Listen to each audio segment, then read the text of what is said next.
मोदी को और पीडीएम को इस्तेमाल करने के बाद कूड़ेदान में फेंक दिया गया है। लफ्ज़ तो कूड़ेदान के बजाय कोई और भी ज़्यादा मुनासिब है, लेकिन हम इसी पर इत्तफाक करते हैं। मोदी की चालाकियों को देखते हुए आलमी एस्टेब्लिशमेंट ने उन्हें आने वाली जगह पर पहुंचा दिया।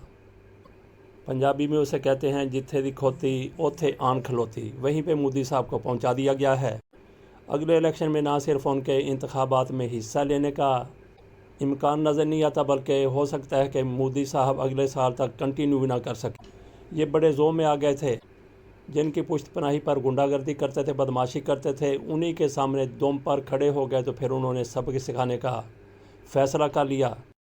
इनके मुकाबले में कनाडा के वज़ीर-ए-आज़म जस्टिन ट्रूडो को लाया गया, जिन्होंने संगीन इल्ज़ामात लगाए कि मोदी और हिंदुस्तान कनाडा में बदतरीन और शदीद तरीन दहशत गर्दी में मुलव्वस है। अमेरिका, बरतानिया, फ़्रांस, आस्ट्रेलिया, न्यूजीलैंड और दीगर ममालिक ने जस्टिन ट्रूडो की खुलकर हमायत की है। ये तो हो गया मोदी का तारीक मुस्तकबिल जो नज़र आ रहा है। इसी तरह से पाकिस्तान के एस्टेब्लिशमेंट ने पीडीएम को इस्तेमाल किया और इस्तेमाल करने के बाद उनको कूड़ेदान में फेंक दिया। जिन मकासद के लिए इन लोगों को इक़्तिदार में लाया गया था, इम्पोर्टेड हुकूमत जिसको कहते हैं, इनके ज़रिए वो मकासद हासिल किए और इसके साथ साथ इन लोगों की तरफ से, इम्पोर्टेड हुक्मरानों की तरफ से भी अपने मफादात का तहफ़्फ़ुज़ किया गया। बड़ी बड़ी कानून साजियाँ की गईं, नैब तरमीम करके कानून बना दिया गया। मगर जैसे ही इनकी हुकूमत ख़त्म होती है, उमर अता बंदयाल उस कानून को कालादम करार दे देते हैं। इनकी अरबों खरबों रुपए की करप्शन नैब तरमीम कानून में ख़त्म की गई थी। उस पर कोई भी शहरी सवाए इन लोगों के या इनके रिश्तेदारों के, इनके दोस्तों के या इनके माल मता में हिस्सादारों के मुतमिन नहीं था।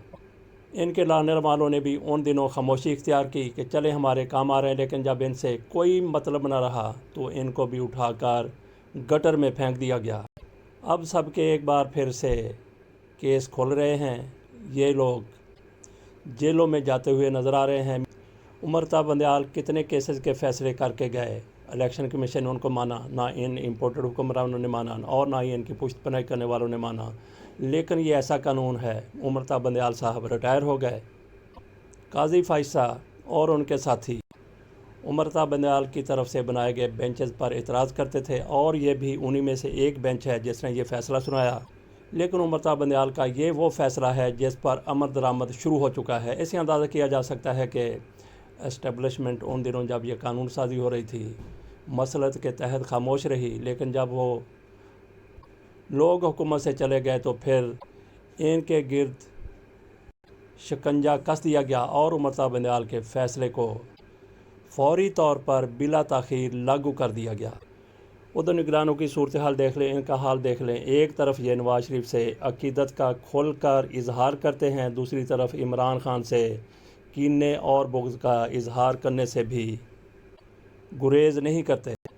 इससे इनकी निगरानी, इनकी गैर जानबदारी का अंदाज़ा किया जा सकता है।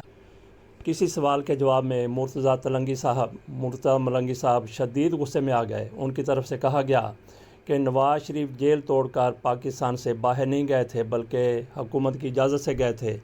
जैसे ही इन लफ्ज़ों में मियां नवाज शरीफ का जिक्र आता है तो ये निगरान तिल मिला के रह जाते हैं। और मुर्तज़ा मलंगी साहब के बारे में पहले पता है कि ये इमरान खान के कितने शदीद मुखालिफ थे और इस बयान से ज़ाहिर हो गया कि इनको मियां नवाज शरीफ से कितनी ज़्यादा उल्फत, कितनी ज़्यादा मोहब्बत है।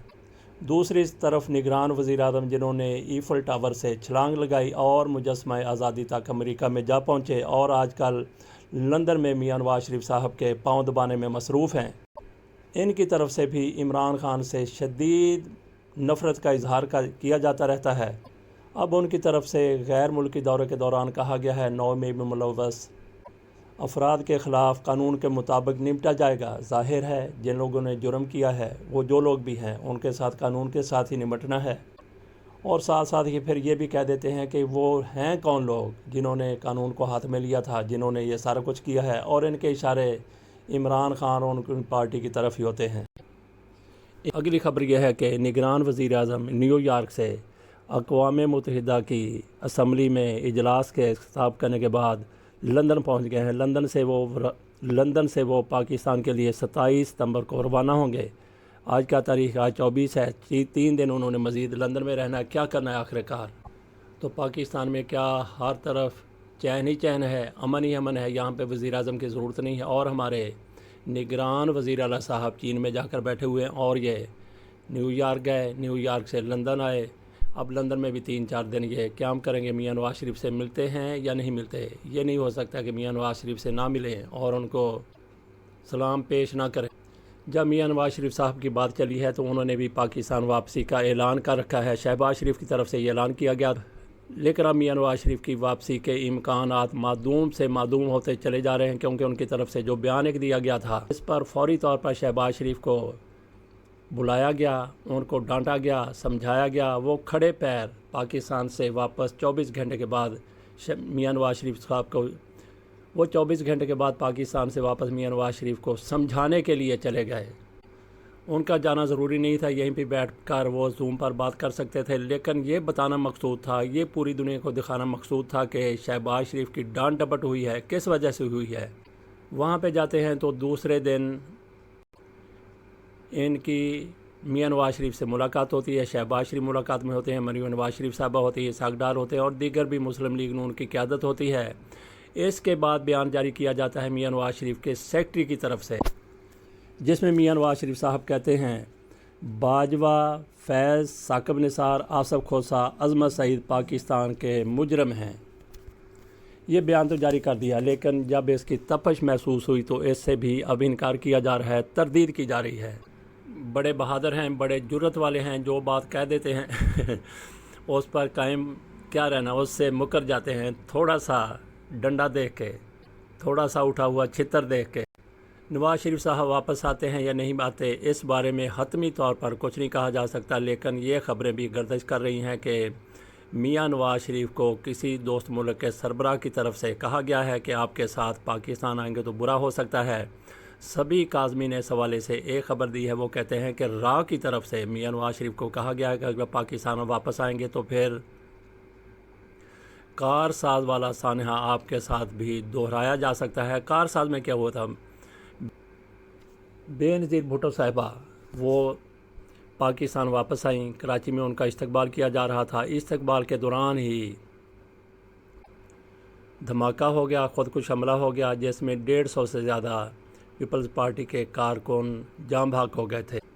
तो राह की तरफ से मियां नवाज शरीफ को यही डरावा दिया गया है कि आपके साथ भी ऐसा ही हो सकता है। अब बात चल पड़ी है राह के हवाले से, तो मियां नवाज शरीफ साहब की मुलाकातों के हवाले से भी कई इंकशाफात सामने आ रहे हैं। एक तो बहुत बड़ा इंकशाफ किया गया है असदुल्ला खान की तरफ से, उन्होंने मियां नवाज शरीफ के दौरों के हवाले से एक रिपोर्ट पेश की है, जिसमें बताया गया कि मियां नवाज शरीफ के 2013 में इक़्तिदार में आने के बाद से लेकर 2016 तक, अभी उनकी इक़्तिदार की बाद में मुद्दत भी चल रही थी, लेकिन इन 2-2.5 सालों में मियां नवाज शरीफ ने 62 दुनिया के दौरे किए। इनमें से सबसे ज़्यादा दौरे उनके लंदन में हैं, क्योंकि वहाँ पे उनके घर हैं। आपको ये भी याद होगा कि नरेंद्र मोदी 2015 में पाकिस्तान आए थे। मियां नवाज शरीफ साहब की नवासी की शादी थी, उसमें उन्होंने शिरकत की थी। उनके साथ सचिन जंदल भी मौजूद थे और मियां नवाज शरीफ के साथ उनकी भारत में 2014 में एक मुलाकात हो चुकी थी। इसके बाद वो फिर 2016 में पाकिस्तान आते हैं। मरी में उनकी मियां नवाज शरीफ से वो मुलाकात होती है जिसमें किसी भी सफारतकार को पाकिस्तान की वजारत ख़ारजा के किसी भी अहलकार को, अफसर को नहीं बताया गया। इस मुलाकात को खुफिया रखा गया, लेकिन ये फिर ज़ाहिर होती गई और फिर मियां नवाज शरीफ साहब वजाहतें पेश करते नज़र आए। जनरल बाजवा को भी उनकी तरफ से मुतमईन करने की कोशिश की गई। 2015 में जनरल मोदी के साथ पाकिस्तान आए थे, लेकिन 2016 में उनकी मियां नवाज शरीफ से शायद अप्रैल की बात है, मरी में मुलाकात हुई थी और इस दौरान कुलभूषण को गिरफ़्तार किया जा चुका था। यही कहा जा रहा था कि वो कुलभूषण के लिए किसी किस्म की मदद मांगने के लिए मियां नवाज शरीफ के पास आए हैं। आपको बताते हैं कि असदुल्ला खान ने जो इंकशाफ किया है मुलाकात का, वो मुलाकात है जो ओस्लो में मियां नवाज शरीफ की जंदाल से हुई थी। इस मुलाकात पर बड़ी लेद उन दिनों भी हुई, आज भी हो रही है, और इस मुलाकात का अहवाल पाकिस्तान की एजेंसियों की तरफ से सामने लाया गया है। ये वो दिन है जब पाकिस्तान में पेशावर में एक धमाका होता है, ख़ुदकुश हमला होता है। इसमें 100 से ज़्यादा अफराद शहीद हो जाते हैं। मियां नवाज शरीफ साहब का ओस्लो नॉर्वे का दौरा तय हो चुका था। मियां नवाज शरीफ को उनके साथी और उनके हुकाम दौरा कैंसिल करने का कहते हैं, मौखर करने का कहते हैं, लेकिन मियां नवाज शरीफ साहब दौरे पर मुसर रहते हैं। उनके साथ कई और लोग भी जाते हैं दौरे पर। वहाँ पे होटल में जिसमें क़याम किया जाता है, मियां नवाज शरीफ साहब बाकियों को कहते हैं आप जाएं, घूमें फिरें, और उसके बाद मियां नवाज शरीफ के साथ मुलाकात के लिए सज्जन जंदाल आ जाते हैं। ये मुलाकात और इससे कबल होने वाली सज्जन जंदाल से मुलाकातें वो सब की सब हमारे अदारों के पास एक एक लफ्ज़ की सूरत में मौजूद हैं। यही वजह है कि मियां नवाज शरीफ साहब पर आज भी अदारे एतबार करने के लिए तैयार नहीं हैं। इसी वजह से वो शहबाज शरीफ को शायद आगे लाना चाहते हैं। जंदल को जाना जाता है इंडियन के बहुत बड़े स्टील टाइकॉन के हिस्से से, लेकिन वो राह के ऑपरेटर भी रहे हैं, बल्कि अब भी हैं। इसी चीज़ को मद्देनज़र रखते हुए मियां नवाज शरीफ के गिर्द हमेशा से घेरा तंग किया गया था, और अब भी मियां नवाज शरीफ साहब को उस तरह का एतमाद हमारे अदारों का हासिल करने में मुश्किलात का सामना है।